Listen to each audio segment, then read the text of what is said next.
Amém, louvado seja Deus. Vamos então caminhar para a nossa última exposição no Evangelho de João, permitindo o Senhor, e vamos pegar algumas lições acerca da restauração do apóstolo Pedro, a restauração do apóstolo Pedro. Versículo 15, que inicia esta sessão, diz o seguinte: Depois da refeição, Jesus perguntou a Simão Pedro: Simão, filho de João, você me ama mais do que estes? Sim, Senhor, respondeu Pedro. O Senhor sabe que eu o amo. Então, alimente meus cordeiros, disse Jesus. Meus irmãos, como todos já sabem, Jesus está aqui na terceira aparição aos seus apóstolos, como a gente viu no último domingo. E nós percebemos que o Senhor tem deixado de maneira inconteste a sua ressurreição, a sua aparição, de tal maneira que a ressurreição gerou uma marca indelével da mente e do coração dos seus apóstolos. E Jesus, de maneira muito especial, vai começar a tratar Pedro apóstolo. Porque todos nós sabemos que antes da cruz, o Senhor disse a Pedro que Pedro o negaria. E Pedro de fato o negou. E agora o Senhor Jesus vai começar a tratar este pecado de Pedro.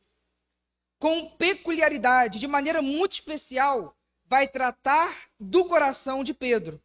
E nós vamos perceber, em primeiro lugar, que essa disciplina do Senhor, que esse confronto, que esse tratamento do Senhor com o apóstolo Pedro se deu num ambiente de graça e de cuidado do Senhor Jesus. Esse tratamento, esse confronto, esse apontamento do pecado de Pedro, o Senhor Jesus conduziu num ambiente de graça e de cuidado. Se não vejamos, como eu já disse, Jesus apareceu pela terceira vez aos seus apóstolos. Domingo passado eu disse que Jesus não apareceu de maneira igual, quantitativamente, para os seus apóstolos. A uns ele apareceu mais, a outros apareceu menos. Não obstante, a Pedro, Jesus apareceu a terceira vez aqui, talvez até a quarta, porque em Lucas é dito que Jesus se revelou a Pedro. Pedro é uma das pessoas que mais teve contato com Jesus ressurreto. Mas, meus irmãos, é impressionante nós pensarmos que, a despeito de alguns dias que se transcorreram, a despeito de alguns contatos que Jesus teve com o apóstolo Pedro, o Senhor não confrontou em outros encontros, mas nesse momento. Agora imagina como que estava a consciência de Pedro. Imagina, por exemplo, na segunda aparição de Jesus a seus discípulos, quando Jesus apareceu e confrontou o pecado de Tomé. Aí Pedro talvez estava pensando: ih, rapaz, agora vai chegar a minha vez. O coração dele, provavelmente, pulsou, batendo forte. Porque qualquer pessoa que está com a consciência culpada e está com o pecado, sabe que na comunhão com os santos, na exposição das Escrituras, o nosso coração, de fato, vai palpitar de maneira diferente. A gente sabe que a consciência culpada faz com que a gente fique alerta, tudo aquilo que é exposto pela palavra de Deus. Mas Jesus apareceu uma vez, duas vezes, e não confrontou. Confrontou Tomé sozinho, naquele grupo, e não chegou até ele. Jesus, agora na terceira aparição, chamou os seus apóstolos, fez uma segunda pesca maravilhosa, fez um assado de peixe, e serviu a eles aquele assado. E no versículo 15 fala assim: depois da refeição, e aí Jesus vem e confronta o apóstolo Pedro. Por que isso é importante? Porque a gente percebe que há um fluxo de amor e de graça. O Senhor Jesus aparece diante dos apóstolos, e a primeira palavra que ele fala, no capítulo 21, é o quê? Paz seja convosco. Jesus não está se relacionando com os seus discípulos, com os seus apóstolos, na falha deles, mas na graça dele, na sua própria misericórdia, no seu próprio amor. E tudo isso está marcando Pedro. Pedro está sendo receptáculo da graça de Deus. E agora que Jesus vai começar a confrontar. há um fluxo de manifestação de graça, de verdade, de misericórdia e de amor, que está envolvendo Pedro. E aí, quando o Senhor Jesus o corrige, Pedro também percebe que é um fluxo de amor. Não é uma disciplina legalista. Não é uma disciplina moralista. É um confronto que foi acompanhado e antecipado por uma pessoa que, inclusive, morreu pelo pecado dele na cruz dias antes. Por que isso é importante? Porque, de fato, as ovelhas de Cristo Jesus precisam aprender a se submeter à disciplina do Senhor. Mas nós, enquanto irmãos uns dos outros, eu, como pastor, preciso aprender, e cada um de nós precisamos aprender a confrontar o pecado dos nossos irmãos, antecedendo-os com espírito de graça e amor, de tal maneira que, se um irmão vier a confrontar o outro, como Jesus está fazendo com Pedro, esse irmão entende que aquela correção, que aquela disciplina está simplesmente seguindo o fluxo de graça e de amor. E não é uma disciplina legalista e moralista, farisaica. Pelo contrário, é uma disciplina que antes foi rodeada de graça e de misericórdia. Nós precisamos ter confiança uns nos outros, já falei isso aqui diversas vezes, e ter um espírito de graça nessa igreja, para que quando um irmão cair em pecado, seja eu ou seja um outro irmão, que vier admoestar esse irmão que está em pecado, seja nítido que estamos fazendo por graça e misericórdia, e não por um espírito faccioso, melindroso do farisaísmo. Isso é muito importante, porque Jesus espera da manifestação de graça, e depois, sim, corrige o seu apóstolo. Dito isto, nós vamos agora pontuar essa relação direta com Jesus e Pedro. A restauração de Pedro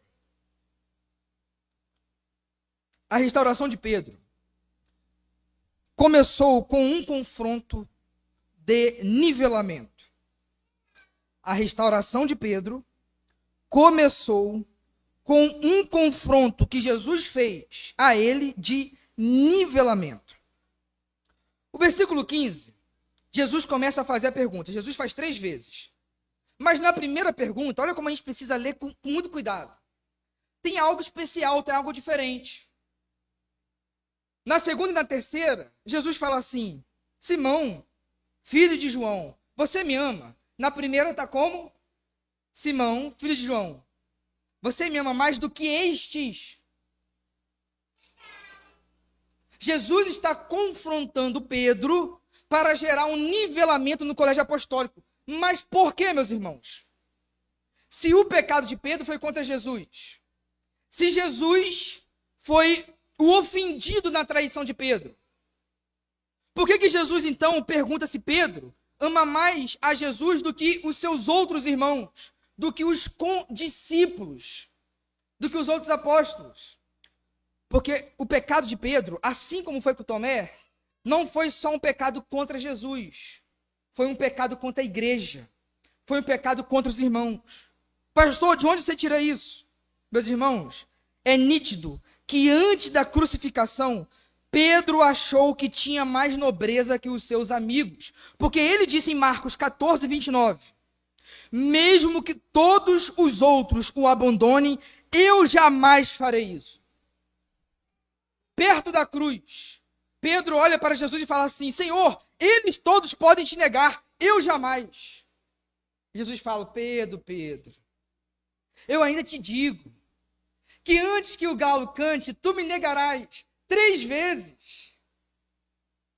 Então, o pecado de Pedro foi contra os seus irmãos, porque ele se achou mais nobre do que os outros apóstolos, do que os outros discípulos.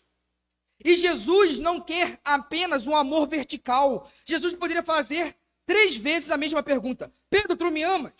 Mas não, a que encabeça a primeira é: você me ama junto com os seus irmãos?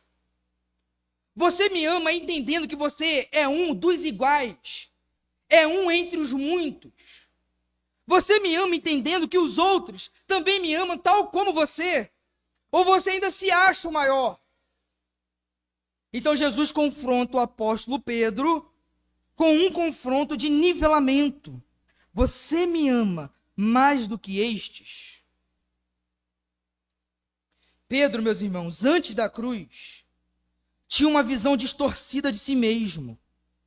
E uma visão distorcida de si mesmo, consequentemente, afetará a visão que você tem dos outros. Isso é indissociável. Não há divórcio nisso. Como você se enxerga, o conceito que você dá a si mesmo irá certamente eivar o tecido social dos seus relacionamentos. E como Pedro se achava mais nobre do que os outros, logo ele olhava para os outros de cima para baixo. Por isso, meus irmãos, que nós precisamos fazer uma autoanálise. Uma autoanálise.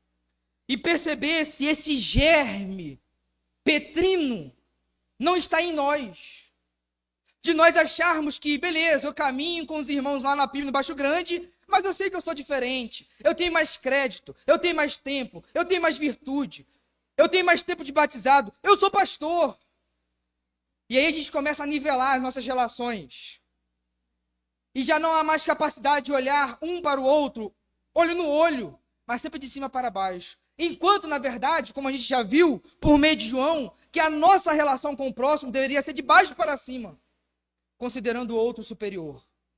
Por isso, Jesus o confronta, chamando a consciência de que ele precisava revelar o seu amor pelo Senhor, amando também os seus irmãos. Queridos, tire essa ilusão de que você só ama Jesus, mas você não ama o seu irmão. Não tem sentido bíblico nisso. Eu amo cabeça e eu odeio corpo. Não faz sentido. E isso é tão importante, esse conceito de nivelamento, de se enxergar um ao outro como co-iguais, que Paulo, por exemplo, em Gálatas, capítulo 6, versículo 1, diz para que quando a gente for corrigir um irmão em pecado, a gente ter cuidado para que a gente não caia no pecado que estamos corrigindo. E Paulo está escrevendo para a igreja. Ele supõe que bispos estão lendo, que diáconos estão lendo. Ele supõe que outros apóstolos podem ler essa carta de Gálatas 6. E diz, cuidado, porque quando você corrige seu irmão naquele pecado, vigie para que você não caia no mesmo pecado que você está corrigindo. A diferença, meus irmãos, a diferença, única diferença que tem, é se nós estamos resistindo ou não à graça de Deus. Mas se a graça de Deus sai de nós, todos nós iremos nos nivelar no pecado. E iremos nos tornar, todos, sem exceção, monstros morais, que eu e você duvidamos que um dia nos tornaríamos. Retira o Espírito Santo, retira a graça, e eu tenho certeza que você não conseguiria se olhar no espelho com beleza absoluta. Se você está de pé, meus irmãos, é pela graça de Cristo Jesus. E se é pela graça e é favor e merecido, logo eu vou tratar o pecado do irmão com graça, com favor e merecido. Porque é necessário que a gente tenha essa consciência. Assim como Jesus está dando essa consciência a Pedro, de que precisamos olhar uns para os outros como co-iguais. Uma aplicação que eu faço a mais acerca desse entendimento é que nós precisamos comparar nós conosco mesmo, eu comigo mesmo, tendo em vista uma progressão espiritual, mas não para me comparar com o outro. Pedro errou em duas instâncias. Primeiro, tinha uma concepção elevada de si. E como isso afeta a minha relação social, eu me comparei com os outros. Uma consciência elevada de si faz me comparar com os outros. Eu tenho que ter consciência da graça e comparar eu comigo mesmo. O Juninho de hoje é melhor que o Juninho de ontem? O Juninho de hoje está amando mais Jesus do que ontem? Aí sim, é uma comparação legítima e necessária. O autoexame, que na ceia do Senhor a gente sempre faz. Senhor, o teu sacrifício tem valor para mim, como já teve anos atrás. Eu tenho temor, reverência, como eu já tive. Aí sim, nós podemos fazer esse exercício de comparação. Mas se fizermos como Pedro fez antes da cruz, nós iremos sucumbir. e faremos desse relacionamento de amor e de graça uma competição desnecessária e diabólica que não deve entrar no reino de Deus. Pois bem, a gente viu que a correção de Jesus com Pedro foi no ambiente de graça e que a restauração de Pedro começou com um confronto de nivelamento. Vamos ao terceiro. A restauração de Pedro ensina-nos que o amor pode gerar dor. Repito. A restauração de Pedro ensina-nos que o amor pode gerar dor, incômodo. Versículo 17 do capítulo 21. Acompanhe comigo em sua versão e em sua Bíblia. Pela terceira vez, Jesus perguntou: Simão, filho de João, você me ama? Essa terceira vez não foi uma coincidência. Jesus está tratando o pecado específico de Pedro, que foi a tripla negação. Pedro ficou triste, porque Jesus fez a pergunta pela terceira vez. Queridos, há um entendimento de que o amor, ele é uma virtude de complacência, de amoldamento, de aceitação sem critério. Mas a gente entende que Jesus é a própria encarnação do amor. Ninguém amou mais que Jesus e ninguém vai amar que Jesus. Não obstante, esse homem que também é Deus e que é o amor encarnado, não deixou de confrontar Tomé anteriormente e nem agora deixou de confrontar Pedro em seu pecado. E na contramão daquilo que muitos pensam, é justamente o amor que às vezes vai infligir dor. Porque quem não ama, é muito mais fácil fazer vista grossa, dar de ombro, ser indiferente. Mas quem ama sempre procura a perfeição do objeto do seu amor. Fazendo uma paráfrase aqui com C.S. Lewis. Sempre. Se eu amo a Catarina como de fato devo amar, com amor bíblico, ela é objeto do meu amor. E em sendo objeto do meu amor, o amor sempre procura a perfeição. Aquilo que é imperfeito nela, eu vou procurar amoldar a perfeição. E isso gera dor, isso gera incômodo, isso gera fadiga. Ao perguntar pela terceira vez, Jesus estava sendo cirúrgico, assim como foi com Tomé, tanto com a pessoa de Pedro, quanto com o seu pecado específico. Nós precisamos aprender, meus irmãos, como Jesus, amar sem sonegar a verdade e a disciplina. Porque sonegar a verdade e a disciplina é não amar. Um exemplo disso, muito caro e muito comum, é que Provérbios equivale o amor de um pai e de uma mãe à disciplina. O pai e a mãe que ama disciplinam seu filho. Aquele que não ama, ou seja, aquele que o odeia, o entrega à própria sorte. O amor é você sair de si mesmo até quando isso incomoda, até quando isso é chato. Em virtude de um bem maior. Em produzir no outro uma semelhança com a imagem de Cristo Jesus.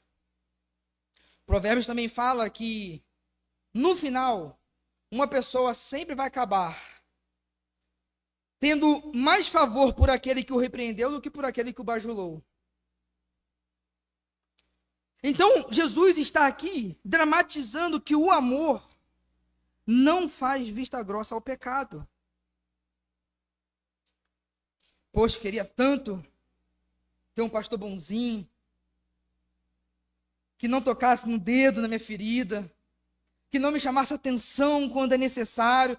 Eu só queria estar lá em paz com meus pecados. Tem uma frase do Nicodemos que eu citei aqui, que é muito interessante, que ele fala que o papel do pastor é não deixar as suas ovelhas pecarem em paz. E ele está certo. Jesus é o sumo pastor. E no pastor de outras ovelhas, que é Pedro, ele está corrigindo esse pecado que ele cometeu antes da cruz. Jesus é cheio de graça e verdade. E isso não anulou o confronto necessário. Isso não anulou o confronto necessário. E aqui nós temos uma lição pastoral Muito importante. Mas também serve para qualquer irmão. O bem-estar não é a finalidade do pastorado, mas sim a santidade de suas ovelhas. Um pastor não é chamado para poder confirmar o bem-estar das suas ovelhas, seja emocional ou psicológico. Um pastor é chamado para trabalhar na santidade das suas ovelhas. Jesus, ao corrigir Pedro, não se preocupou com a tristeza que aquilo iria gerar nele, mas se preocupou com a santidade dele, com o fruto de arrependimento, com o fruto de justiça. Então, entre o pastor e uma ovelha, às vezes, haverá uma bifurcação entre a cruz e o punhal. Ou ele vai escolher entristecer a sua ovelha por amor à verdade, por amor a Jesus, e por amor à própria ovelha, ou ele vai odiá-la, dizendo que está tudo bem passar a mão na sua cabeça, enquanto há um germe do pecado corroendo a sua sanidade. Porque é isso que Salmos 23 fala, ao passar o óleo no focinho da ovelha, para proteger contra aqueles vermes da mosca que pousava. A ovelha é cuidada contra esse verme, quando o pastor, de maneira enfática, trabalha de maneira muito especial contra qualquer tipo de pecado que pode assolar e gerar uma moradia no coração da sua ovelha. Portanto, a gente entende que a nossa relação de discipulador, seja pai com filho, seja de esposo com esposa, de família, deve ser visando a santidade, não o bem-estar. Às vezes, meus irmãos, quando a Catarina pede algo a mim e a Samile, é chato dizer não. Mas quando a gente entende que a missão de pai é gerar nela uma mulher segundo o coração de Deus, é gerar nela santidade, não bem-estar, a gente tem força para fazer aquilo que o nosso coração tão molenga não faria.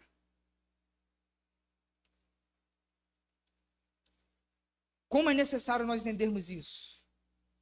A missão de vocês, pais, é trabalhar no coração espiritual dos filhos, acima do bem-estar emocional. E, na verdade, qualquer bem-estar emocional que não seja fruto de verdadeiro arrependimento, que não seja fruto da justiça, da santidade, é falso, é uma mentira, é uma ilusão do mundo e de Satanás. Por isso, a restauração de Pedro ensina-nos que o amor pode gerar dor. Quero ler um texto com os irmãos que diz o seguinte: dor e cuidado divino não são excludentes. Dor e cuidado divinos não são excludentes. Podem ser até sinônimos. Não há remendos para o pecado, senão arrependimento. Aquela refeição com Jesus ou o tempo transcorrido não absolviam a culpa de Pedro. Jesus trouxe o pecado à luz para tirar as trevas de seu coração, a saber, a de uma consciência terrivelmente culpada. Jesus precisou confrontá-lo e assim oportunizá-lo à confissão. Postergar o confronto seria trancá-lo na masmorra da culpa e atrofiar a sua vocação apostólica. A tristeza que Pedro sentiu foi a parteira da verdadeira alegria. Ele foi perdoado, houve alívio.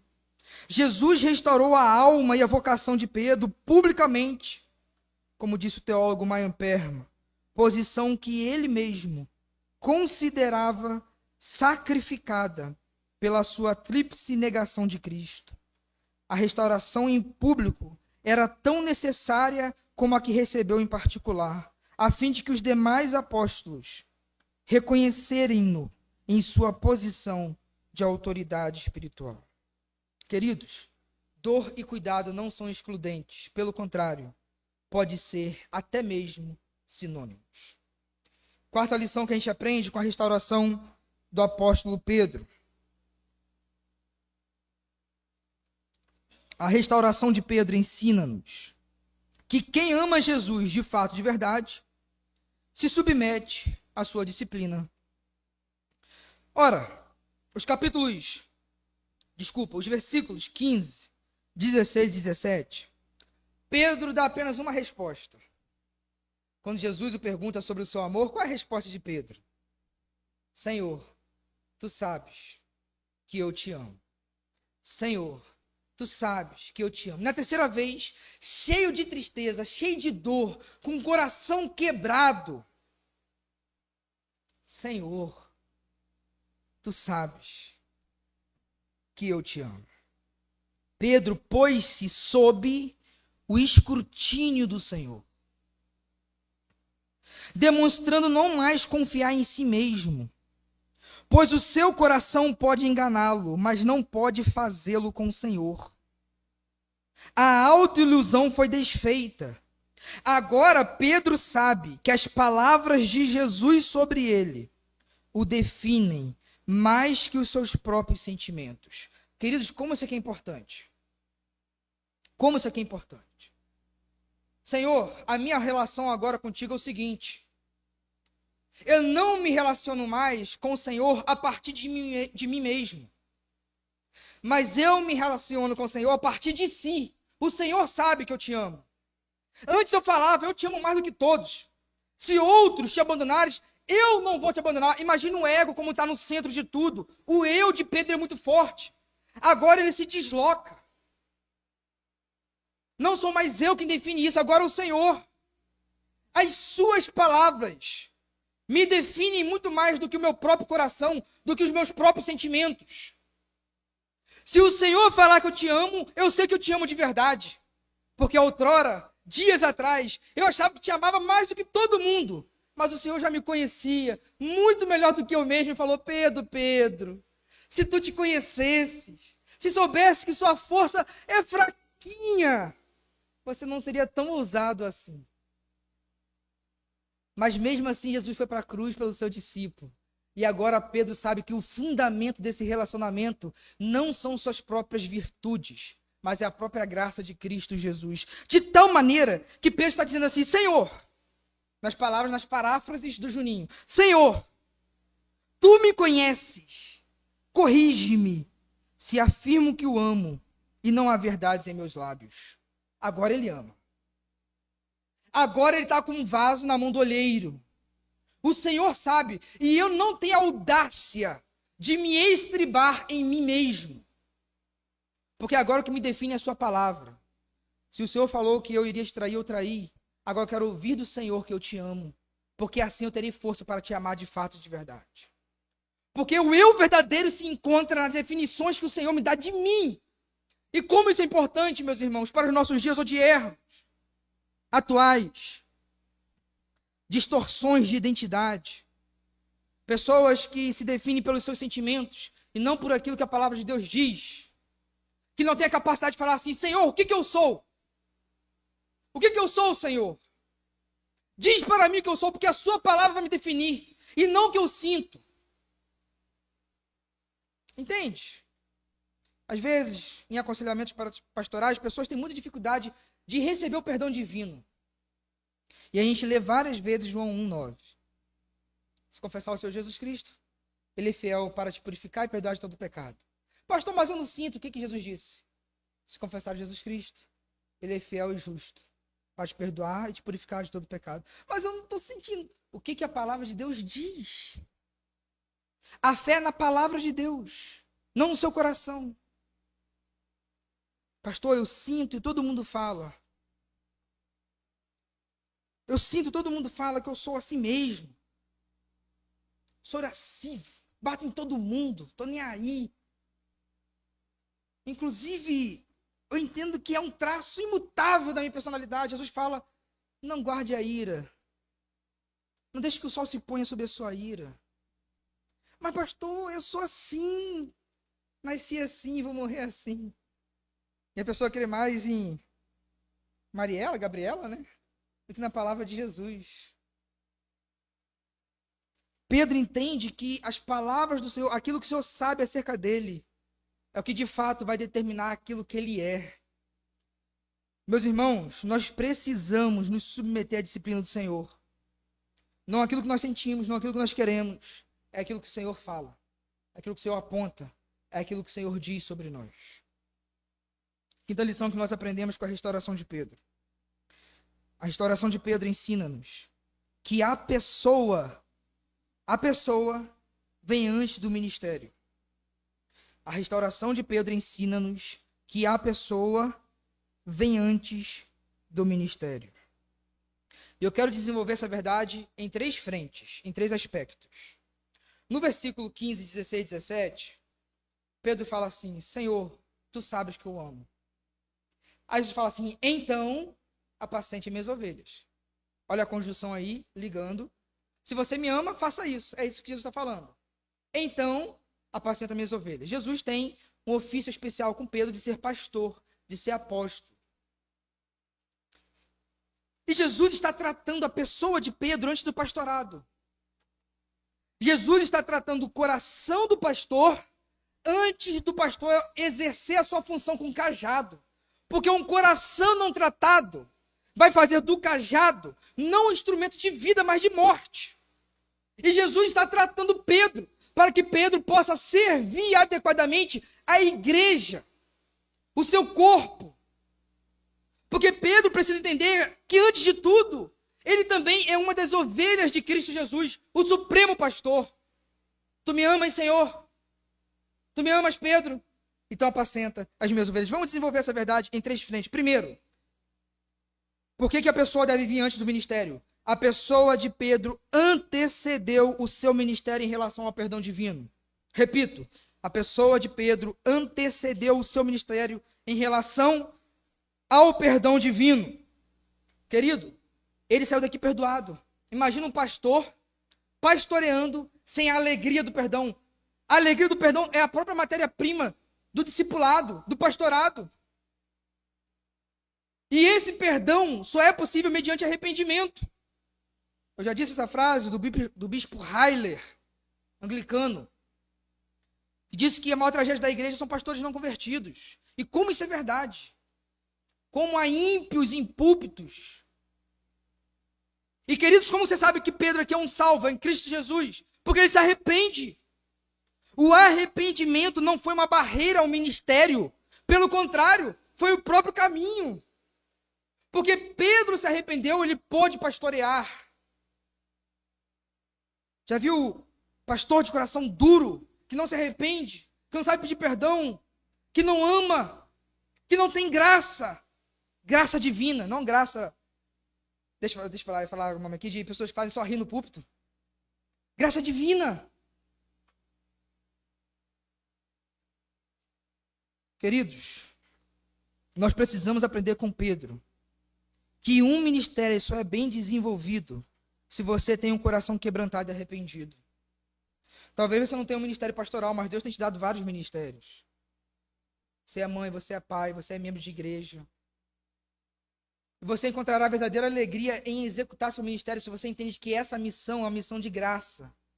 E que você é arrependido foi alvo da graça de Deus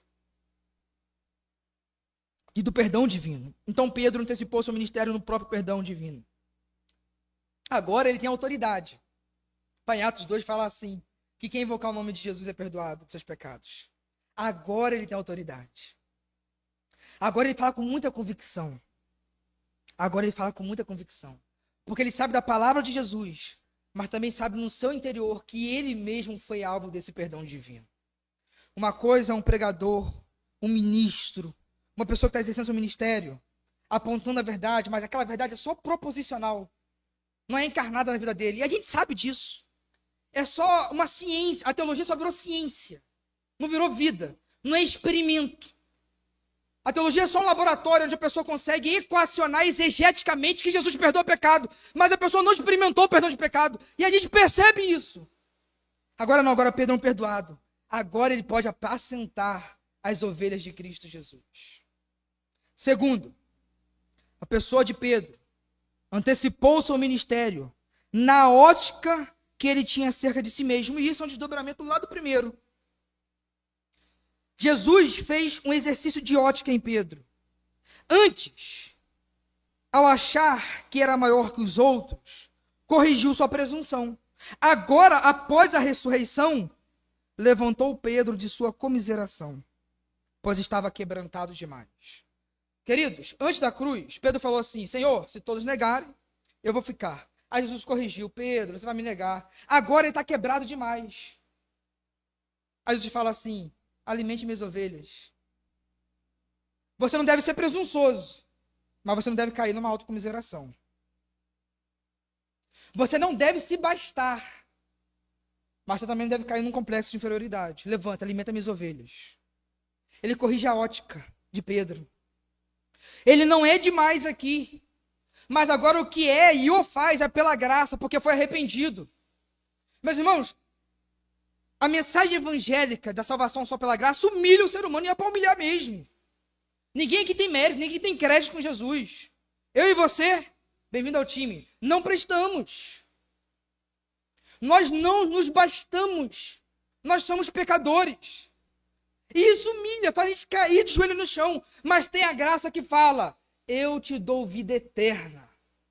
E essa vida é dinâmica, tem um poder em si mesmo que levanta o homem para poder exercer o ministério. E poder dizer como o apóstolo Paulo: rapaz, até que eu faço muito. É verdade. Mas não eu. A graça de Deus que opera em mim.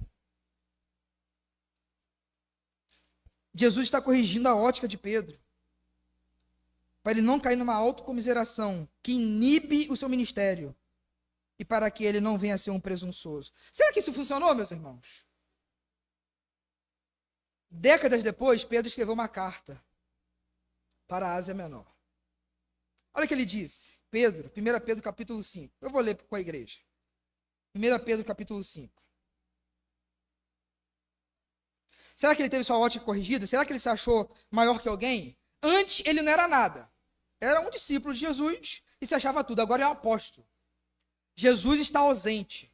E ele é autorizado por Jesus a revelar doutrinas e a corrigir todas as igrejas. Tanto é que ele envia a carta para a Ásia. Mas olha agora, 1 Pedro capítulo 5, versículos 1, 2, 3 e 4. Eu vou ler para os irmãos. Meus irmãos, perceba o coração petrino nessa escrita. Perceba o coração de um homem que aprendeu com a graça de Cristo Jesus. Ouça com muita atenção esse texto. E agora, uma palavra aos presbíteros em seu meio. Já falei para a igreja que presbíteros, pastores e bispo é o ofício da igreja do pastorado. Olha agora. Eu que também sou presbítero. Ele tinha toda a oportunidade com o apóstolo Paulo, e não seria errado. Eu que sou apóstolo. Vocês que são presbíteros, eu que sou apóstolo, estou ordenando. Olha agora, vocês que são presbíteros, e eu que sou um dentre vós. Será que ele aprendeu a ótica? Será que ele aprendeu a lição da graça? Será que ele aprendeu como Jesus lá em João 13, que se rebaixou e se fez um dos servos? E eu, que também sou presbítero, testemunhei os sofrimentos de Cristo e também participei de sua glória quando ela for revelada. Olha agora, assim, peço-lhes que cuidem do rebanho que Deus lhes confiou com disposição e não com má vontade. Não pelo que lucrarão com isso, mas pelo desejo de servir a Deus. Não abusem de sua autoridade com aqueles que foram colocados sob seus cuidados, mas guiem-nos com seu bom exemplo. E quando vier o grande pastor, vocês receberão uma glória, coroa de glória sem fim. Ele aprendeu, mas ele se vê um com os iguais. Ele não se vê mais como um dos distintos. Ele agora é presbítero. Ele é um dos menores. Ele é um pequeno. Ele é servo de Cristo Jesus. O verdadeiro arrependimento, meus irmãos, pressupõe verdadeira humildade. E com isso nós aprendemos com Pedro. Que nós precisamos ter uma ótica acerca de nós mesmos adequada pela cruz de Cristo Jesus. Terceira lição. A pessoa de Pedro antecedeu o seu ministério concernente a um amor mais maduro por Jesus. Pedro amava Jesus antes da cruz? Amava, com certeza. Mas era um amor imaturo. Agora ele tem um amor mais maduro. Jesus perguntou: Pedro, tu me amas? Ele falou: Senhor, tu sabes que eu amo. E de fato, ele agora está derramando seu coração e aprendendo a amar Jesus com mais maturidade.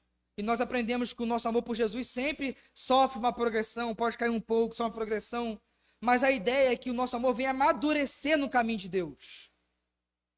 Agora que Pedro ama maduramente o seu Senhor, então Jesus pode confiar as suas ovelhas a ele. Agora, Pedro, que tu me amas, tu pode apacentar minhas ovelhas. Agora você está preparado. Agora sim você está na condição de pastorear. Porque o seu amor por mim está maduro. Você pode cuidar dos seus irmãos. Você pode cuidar daqueles que darei para você cuidar. Se o amor por Jesus se traduz em amar suas ovelhas, então a falta de amor pelas suas ovelhas revela a falta de amor pelo Senhor. Por uma questão de lógica. Se você me ama, cuida das minhas ovelhas. Ora, se você não cuida das minhas ovelhas, você não me ama. Queridos, isso aqui tem muito teor pastoral, mas um teor agora congregacional. Você ama os seus irmãos? Porque o que Jesus está corrigindo em Pedro aqui várias vezes é o seguinte: você se achou maior do que os apóstolos, você não é igual com eles. Agora você vai cuidar das ovelhinhas.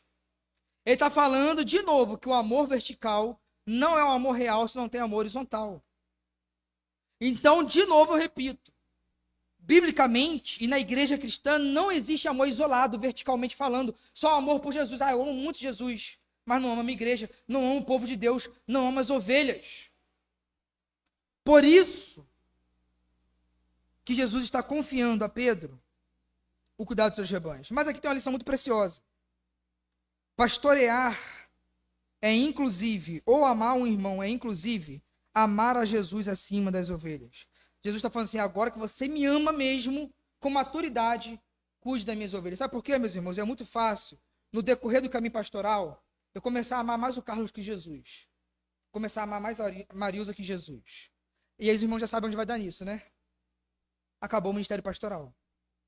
Se o amor do pastor pelas ovelhas não é regido por um amor absoluto a Jesus Cristo, acabou o ministério pastoral.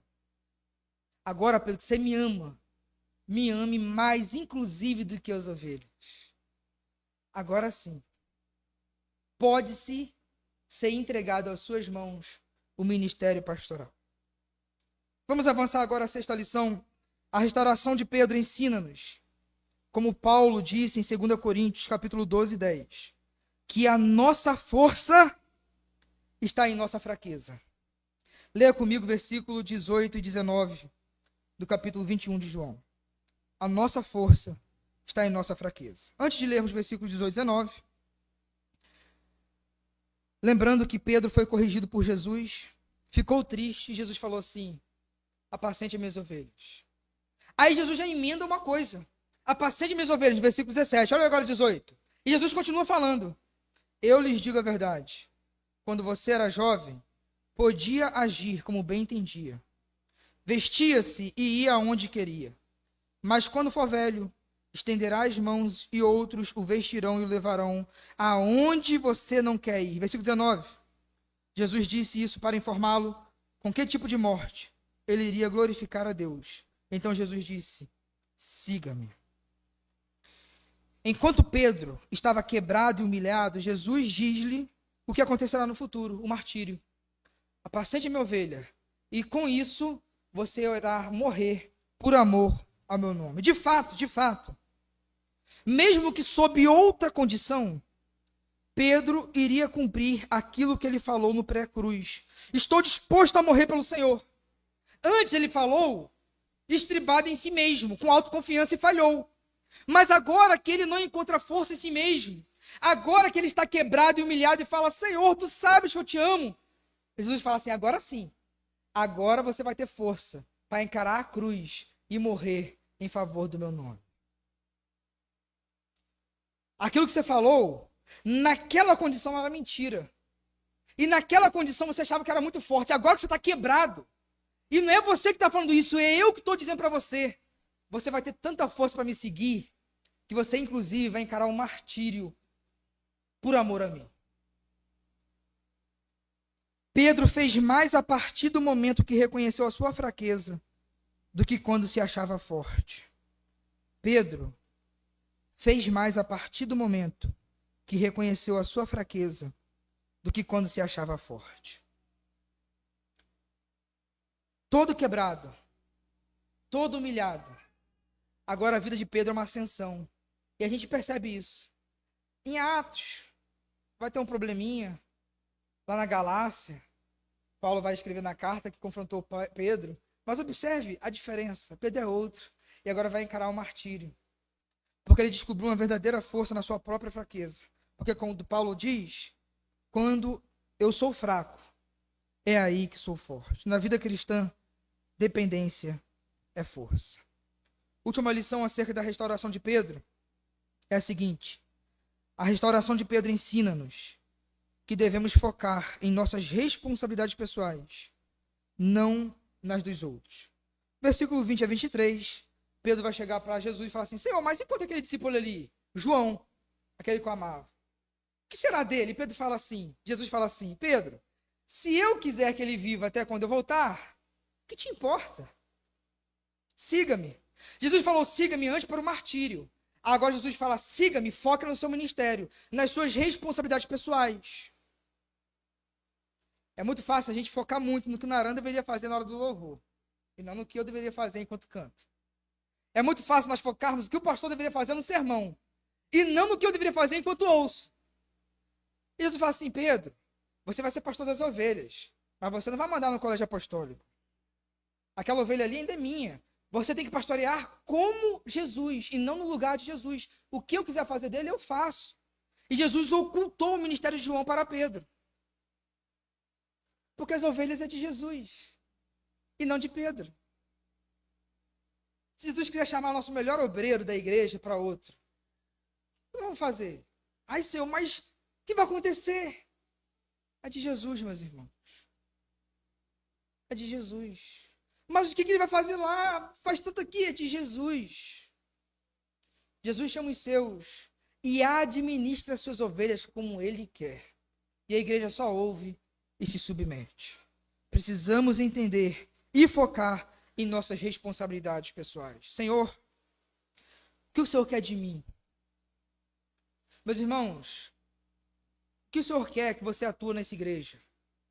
Seu departamento, seu compromisso pessoal, sua vida pessoal, o que o Senhor fala assim, vamos supor que nesse texto aqui está Isete, e Jesus fala assim, Isete, o que importa é você cumprir sua missão, então faça.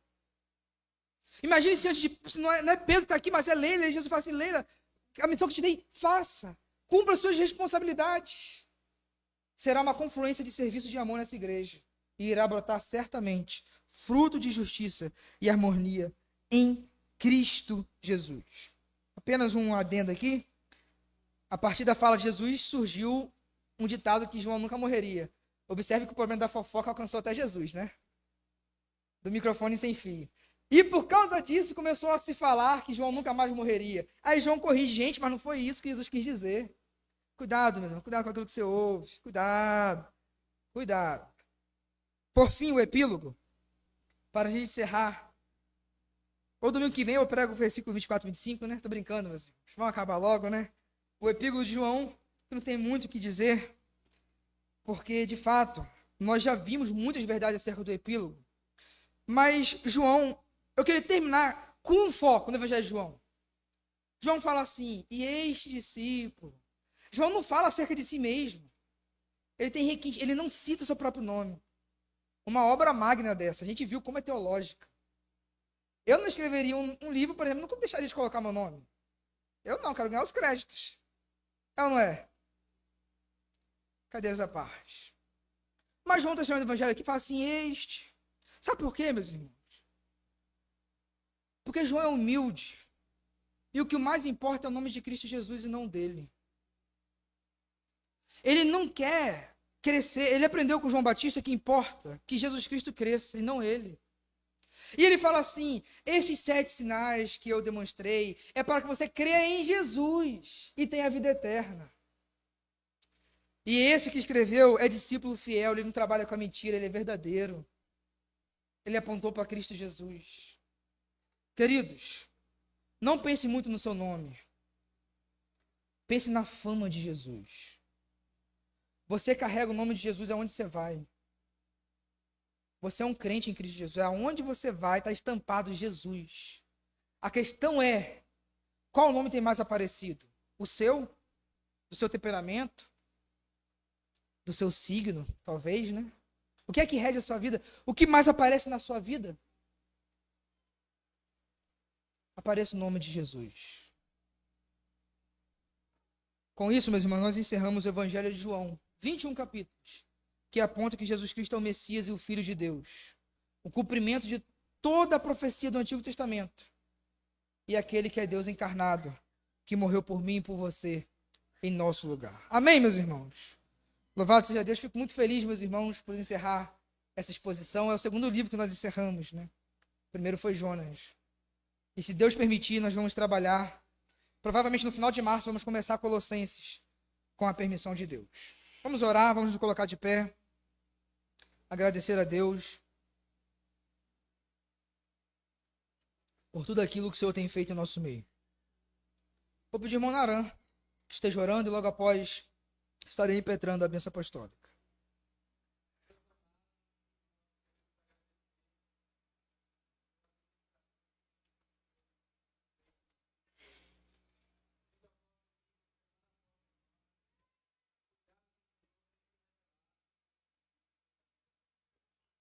Amém.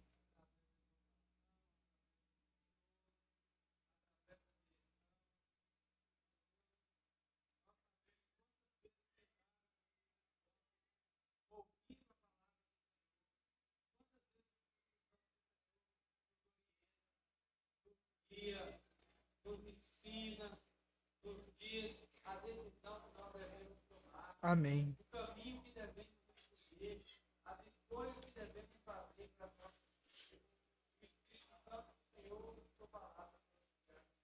Amém.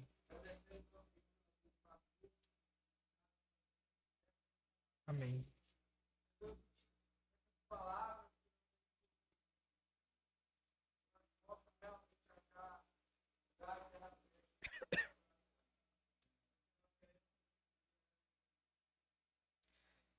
O amor de Deus, a graça do nosso Senhor e Salvador Jesus Cristo e o auxílio do Espírito Santo seja com toda a igreja, hoje e para todo sempre.